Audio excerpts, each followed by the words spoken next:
Paulo foi primeiro a Derbe e depois a Listra, onde havia um jovem discípulo chamado Timóteo.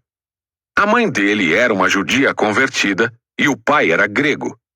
Os irmãos em Listra e em Icônio o tinham em alta consideração, de modo que Paulo pediu que ele os acompanhasse em sua viagem.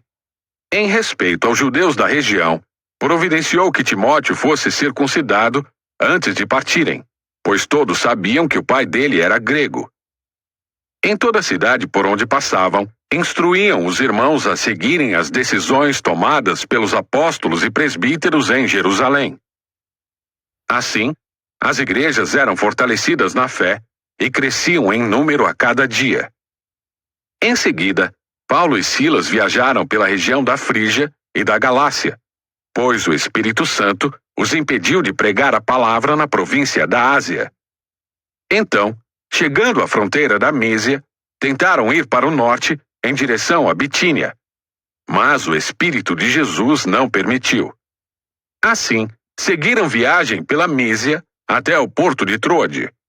Naquela noite, Paulo teve uma visão na qual um homem da Macedônia em pele suplicava: "Venha para a Macedônia e ajude-nos."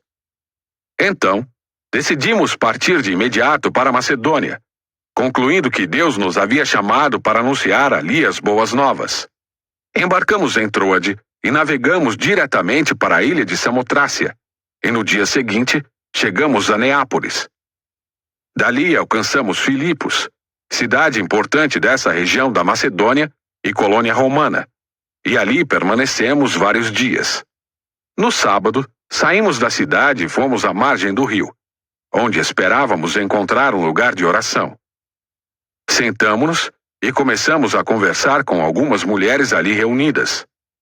Uma delas era uma mulher temente a Deus chamada Lídia, da cidade de Tiatira, comerciante de tecido de púrpura.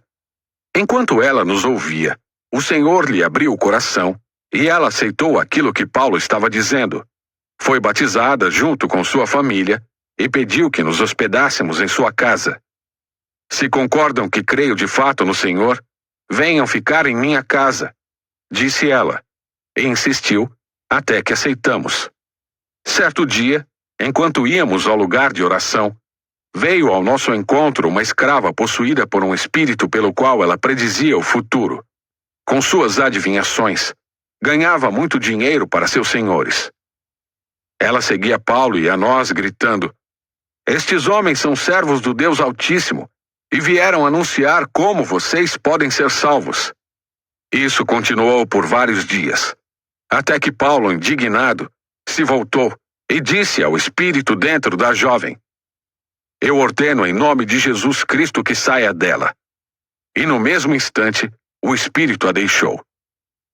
Quando os senhores da escrava viram que suas expectativas de lucro haviam sido frustradas, agarraram Paulo e Silas e os arrastaram à presença das autoridades, na praça do mercado. "Esses judeus estão tumultuando a cidade", gritaram para os magistrados. "Eles ensinam costumes que nós romanos não podemos seguir, pois contrariam nossas leis." Logo, uma multidão revoltada se juntou contra Paulo e Silas, e os magistrados ordenaram que os dois fossem despidos e açoitados com varas. Depois de serem severamente açoitados, foram lançados na prisão. O carcereiro recebeu ordens para não os deixar escapar. Por isso os colocou no cárcere interno, prendendo-lhes os pés no tronco. Por volta da meia-noite, Paulo e Silas oravam e cantavam hinos a Deus, e os outros presos ouviam. De repente, houve um forte terremoto, e até os alicerces da prisão foram sacudidos. No mesmo instante, todas as portas se abriram, e as correntes de todos os presos se soltaram. Quando o carcereiro acordou, viu as portas da prisão escancaradas. Imaginando que os prisioneiros haviam escapado, puxou a espada para se matar. Paulo, porém, gritou: "Não se mate! Estamos todos aqui!" O carcereiro mandou que trouxessem luz e correu até o cárcere, onde se prostrou, tremendo de medo, diante de Paulo e Silas. Então, ele os levou para fora e perguntou: Senhores, que devo fazer para ser salvo? Eles responderam: Creia no Senhor Jesus e você e sua família serão salvos. Então, pregaram a palavra do Senhor a ele e a toda a sua família. Mesmo sendo tarde da noite, o carcereiro cuidou deles e lavou suas feridas. Em seguida, ele e todos os seus foram batizados. Depois, levou-os para sua casa e lhes serviu uma refeição. E ele e toda a sua família se alegraram porque creram em Deus. Na manhã seguinte, os magistrados mandaram os guardas ordenarem ao carcereiro: Solte estes homens.